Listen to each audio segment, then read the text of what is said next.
Hey there, folks. Zane from the Infinite Jukebox, aka the #1 Tinder Sticks fan, here with another quick album review. And today I wanted to talk about the new Vampire Weekend album for some reason. Only God Was Above Us.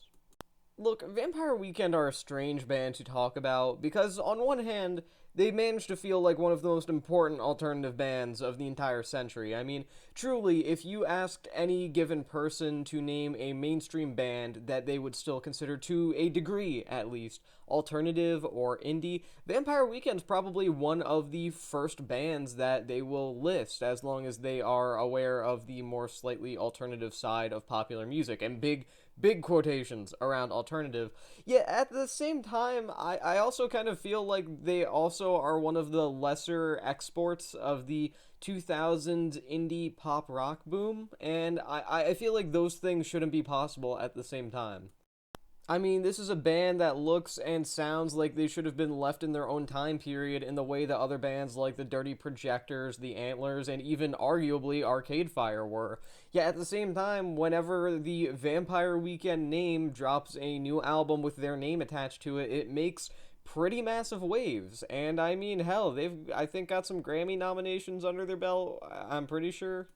Sorry to go off script here for a second, but just out of curiosity, I looked it up, and the fact that Father of the Bride won Grammy for Best Alternative Album over, like, Big Thief, James Blake, and Thom Yorke, that's the reason why I don't believe that justice is real. Only God Was Above Us seems like it wants to be the kind of grand, explosive, magical record that can, define a career, a band's magnum opus decades into their careers. But the issue is that it, doesn't.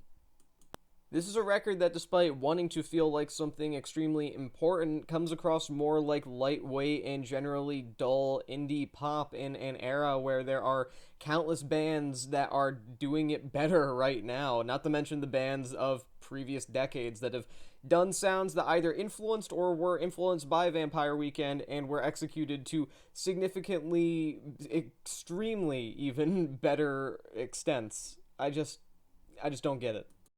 A major issue with Only God Was Above Us is that it presents a lot of its ideas at the same time, in the same moments, thus causing a lot of them to drown each other out. For example, you have Mary Boone with this backing choir that reminds me why I don't like backing choirs. And then it's placed next to these segments that have almost trip hop esque drums that are just a little bit unnocturnal, if you will, to actually fit in with the typical definition of trip hop.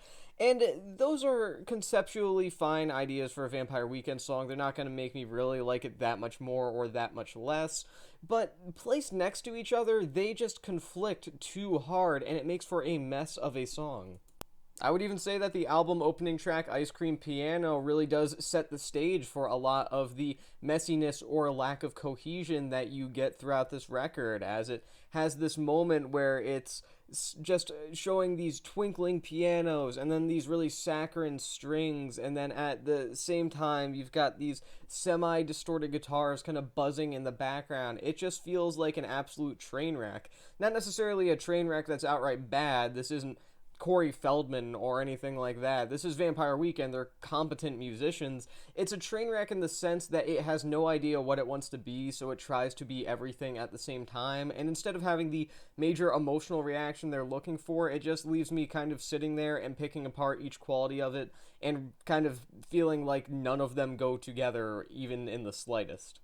Not a fan of Ezra Koenig's vocals here either. I feel like he's trying too hard to go for this restrained, heartbroken kind of feeling that I'm assuming is meant to parallel with the grandiose nature of a lot of the instrumentals. And I guess you could best describe it somewhere between the cutesy twee qualities of Stuart Murdoch of Belle and Sebastian and the more disillusioned and cold nature of Thom Yorke of Radiohead and also, I guess, the Smile fame, obviously. But comparisons aside, I just think that Koenig executes it terribly. The forcefulness with which he tries to get out these emotions while also pretending like he doesn't care and that this is a totally casual thing for him in terms of performance, it ultimately leads to tracks like Connect having him feel cold and distant and not in a manner that I think is intentional. And if it was intentional, it certainly isn't for the better. The instrumentals feel equally indistinct in nature. There are a couple of neat passages, I guess, like the surfer's very mellow bass line is like kind of neat, I guess. But those moments are few and far between, and you have tracks like Gen X Cops or Prep School Gangsters that feel like some of the most musically uninteresting material that Vampire Weekend has ever put out. And considering they do have their fair share of that, that's kind of saying something. But that's also a recurring theme for this record specifically. Not bad. The instrumentals here aren't bad. Ezra Koenig's vocals here aren't bad. The concepts here aren't bad. Everything is just aggressively mediocre. Like, you're taking a palette of grays and then just covering it up with some gold leaf and then saying it's this magnum opus grand moment, this explosively emotional record for this band, when it just feels in almost every single way like the most forced, dull, and unintriguing record they've put out in quite some time, if not ever.